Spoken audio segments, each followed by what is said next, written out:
नमस्कार, मैं हूं श्वेता सिंह और ये है चर्चा में और आप सभी का इस प्रोग्राम में स्वागत है। कोरोना एक ऐसा नाम जिसे सुनकर ही काफी लोग परेशान हो जाते हैं, तो वहीं आधी से ज्यादा आबादी लापरवाही बरत रही है और लापरवाही इसलिए बरत रही है क्योंकि यह है हिंदुस्तान। कोरोना ने सिर्फ हिंदुस्तान को नहीं बल्कि पूरे विश्व को हिला के रखा हुआ है। लेकिन हिंदुस्तान में क्या चर्चाएं हो रही हैं, आइए जानते हैं। हिंदुस्तान में चर्चा हो रही है कि क्या है कोरोना, आखिर कुछ नहीं होता, कोरोना वोरोना कुछ नहीं है, हमारा कुछ नहीं होने वाला। क्यों नहीं होने वाला? क्योंकि हम तो हिंदुस्तानी हैं। हमारा क्या होगा, ठंड आएगी तो कोरोना चला जाएगा, गर्मी आएगी तो सूरज की धूप से मर जाएगा, बारिश आएगी तो बारिश में धुल जाएगा। लेकिन हमारा तो कुछ नहीं होगा भैया, हमारा तो कोरोना से कुछ नहीं होने वाला। अगर कोरोना की बात करें हिंदुस्तान में, तो हिंदुस्तान के कुछ ऐसे राज्य हैं जहां पर कोरोना का कहर दिनों दिन बढ़ता जा रहा है और उसमें सबसे प्रमुख है देश की राजधानी दिल्ली। अब चलिए दिल्ली की बात करते हैं, दिल्ली के सीएम की बात करते हैं और वहां के कोरोना की बात करते हैं। दिल्ली के सीएम अभी इस वक्त लॉकडाउन करने की मांग कर रहे हैं केंद्र से। हालांकि केंद्र ने अभी तक इस पर कोई जवाब नहीं दिया है। उससे पहले बात करते हैं दिल्ली के मौजूदा हालात की। दिल्ली में हालात ये हैं कि अगर ऑन एन एवरेज बात की जाए तो दिल्ली में हर घंटे में 5 मौतें लगभग हो रही हैं। ये दिल्ली के मौजूदा हालात हैं, हर घंटे में 5 मौतें। आप समझ सकते हैं कि दिल्ली के क्या हालात हैं। दिल्ली में कोरोना की स्थिति इतनी ज़्यादा भयावह है कि सुप्रीम कोर्ट को कड़ा रुख अपनाना पड़ा। सुप्रीम कोर्ट ने दिल्ली समेत महाराष्ट्र, गुजरात और असम की सरकारों से रिपोर्ट नहीं बल्कि हल्फनामा मांगा है, तो वहीं अन्य राज्यों से रिपोर्ट मांगा है।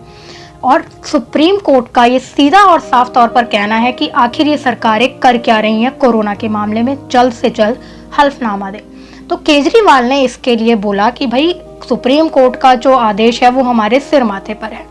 तो वहीं जब केजरीवाल से पूछा गया कि ने ये जो 500 रुपए का चालान था मास्क ना लगाने पर, इसको बढ़ाकर 2000 क्यों कर दिया, तो केजरीवाल जी का कहना था कि दिल्ली की जो जनता है वो सुनती नहीं है, वो लापरवाह है, इसीलिए उनके मन में डर बिठाने के लिए 500 की जगह अब 2000 का चालान कर दिया है। ये तो वही वाली बात हो गई जैसे आप पहले गांव देहात में देखा होगा कि ससुर को देख के जो बहुएं थी वो घूंघट से अपना मुंह छुपाया करती थी। तो वही हालात अब दिल्ली के हैं। दिल्ली में जनता पुलिस को देखकर मास्क को ठीक करने लगते हैं और ऊपर करने लगते हैं। अब आपको बता दें कि दिल्ली के हालात आखिर बिगड़े कैसे। दिल्ली के हालात बिगड़े ऐसे, जब शराबबंदी थी वहां पर लॉकडाउन के समय में, जब दिल्ली का जो राहत कोष है वो कम होने लगा, तो अपने फायदे के लिए केजरीवाल ने यानी कि दिल्ली सरकार ने शराब की दुकानें खुलवा दी और दुकानें खुलवाई, लेकिन कोरोना से लड़ने के लिए कोई सख्त कदम उस वक्त नहीं उठाए गए। सबने देखा कि किस तरीके से शराब के लिए सोशल डिस्टेंसिंग की धज्जियां उड़ाई गई। उसके बाद दिवाली के टाइम पे केजरीवाल ने कोई सख्त कदम नहीं उठाए। बाजारों में खचाखच भीड़ थी, लाखों की संख्या में लोगों का आना जाना लगा रहता था, लाखों की संख्या में तादाद वहां पर हर बाजारों में देखी गई।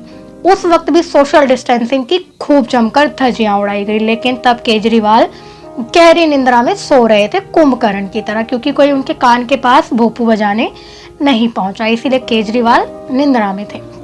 चलिए अब बात करते हैं कि ये जो हालात बद से बदतर हुए कोरोना में, आप इस वीडियो में देख भी सकते हैं एक मैप के जरिए कि 8 नवंबर से लेके 21 नवंबर तक हर रोज हर 24 घंटे में जो दिल्ली में मामले हैं वो किस तरीके से उछाल मार रहे हैं, बढ़ रहे हैं, नियंत्रित नहीं हो पा रहे हैं। तो अब केजरीवाल चाहते हैं वहां पे लॉकडाउन लगाना।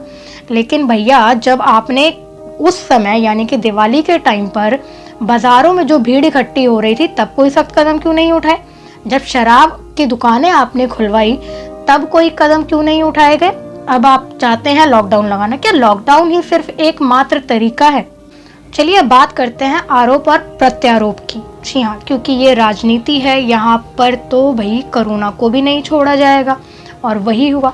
केजरीवाल जी ने कहा कि हमने केंद्र से गुहार लगाई थी 750 आईसीयू बेड की, लेकिन हम तो अभी तक इंतजार कर रहे हैं। मैं निवेदन करता हूँ गृह मंत्री जी से कि ये इमरजेंसी का टाइम है, जितनी जल्दी हो सके वो हमें आईसीयू बेड उपलब्ध करवा दे।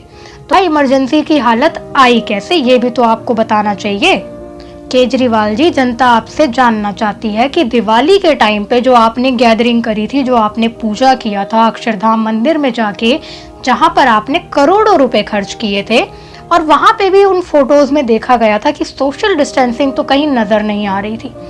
तो उस वक्त क्या कोरोना का कोई डर नहीं था? और अब क्या लॉकडाउन ही एकमात्र तरीका है?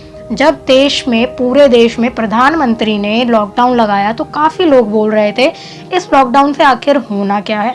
तो केजरीवाल जी, अब आप बताइए कि सिर्फ क्या लॉकडाउन ही एकमात्र तरीका है, या फिर आपका सिर्फ एक एजेंडा है, पहले कोरोना को बढ़ावा देना, उसके बाद जब हालात बेकाबू हो जाए तो केंद्र के ऊपर अब आरोप मढ़ देना कि हमें आईसीयू बेड नहीं मिल रहे हैं, केंद्र हमारी सुन नहीं रहा है, इमरजेंसी के हालात हैं, तो सब कुछ जल्दी जल्दी। अब बात करते हैं महाराष्ट्र और गुजरात की। दरअसल गुजरात के सीएम भी काफी ज्यादा गहरी निंद्रा में है।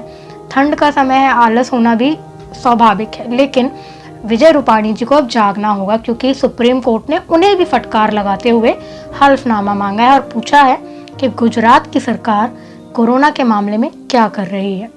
महाराष्ट्र की तो खैर बात ही क्या करें। महाराष्ट्र के सीएम उद्धव जी, अगर उनको जी ना बोला जाए तो किसी पर भी एफआईआर कर देते हैं, किसी को भी घर से उठवा लेते हैं, तो उनको जी बोलना तो बहुत ही ज्यादा आवश्यक है। तो मैं यहाँ पर उनके नाम को संबोधित कर रही हूँ जी लगाकर, उद्धव जी। महाराष्ट्र सरकार को भी सुप्रीम कोर्ट ने फटकार लगाई है और पूछा है कि महाराष्ट्र की सरकार क्या कर रही है। तो खैर आपके पास इसका शायद जवाब ना हो, लेकिन पूरी जनता जानती है, पूरा देश जानता है कि आप कहाँ व्यस्त थे। आप बहुत सारी जगहों पे व्यस्त थे, जैसे कि सुशांत के केस को दबाने में आप बिजी थे, बॉलीवुड में जो ड्रग्स का केस चल रहा है शायद उसको भी इधर उधर घुमाने में आप शायद लगे होंगे, और अर्नब गोस्वामी के भी पीछे आप काफी ज्यादा लगे थे और लगे हैं और शायद लगे रहेंगे।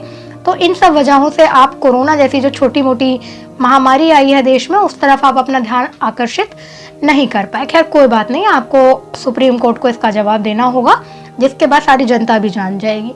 तो अभी जो अगर हालात की बात की जाए तो हमारे देश में कोरोना को लेकर जनता भी कहीं ना कहीं बहुत ज्यादा लापरवाह है। जनता को भी लगता है भाई कोरोना मेरा क्या कर लेगा, मेरा तो कुछ नहीं कर पाएगा कोरोना। लेकिन आपको अपनी सेफ्टी खुद करनी है, कोई सरकार आपके लिए कुछ नहीं करेगा। सरकार के लिए आप सिर्फ आंकड़ों में आते हैं, आप सिर्फ एक संख्या में आते हैं, नंबर्स में आते हैं, लेकिन आप अपने परिवार के लिए सब कुछ है, ये ना भूलें। तो 2 गज की दूरी, सोशल डिस्टेंसिंग और मास्क लगाना बहुत ज्यादा जरूरी है। ये हम आपको बता रहे हैं हमारे प्रोग्राम चर्चा में के माध्यम से, क्योंकि आपकी सेफ्टी आपके हाथों में है। और ये बात आज खुद प्रधानमंत्री नरेंद्र मोदी ने भी बता दी है आपको, सभी राज्यों के सीएम के साथ वर्चुअल मीटिंग की, जिसमें उन्होंने कहा कि वैज्ञानिक ही बता सकते हैं कब तक वैक्सीन आएगा, ये हमारे हाथ में नहीं है। तो इसका मतलब है कि जब तक वैक्सीन नहीं आ जाती, जब तक आपको इसका टीका नहीं लग जाता, तब तक आपको अपनी सुरक्षा का ध्यान खुद रखना है और लोक बात के प्रोग्राम के साथ जुड़े रहना है।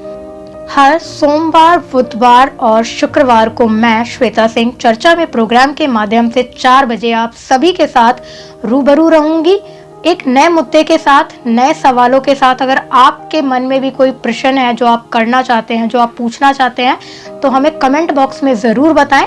आपके सवालों को भी मैं अपने अगले प्रोग्राम में जरूर उठाऊंगी। तब तक के लिए आप सब घर पर रहें, स्वस्थ रहें, सुरक्षित रहें और देखते रहिए लोकबात, जनता की बात जनता के साथ। धन्यवाद।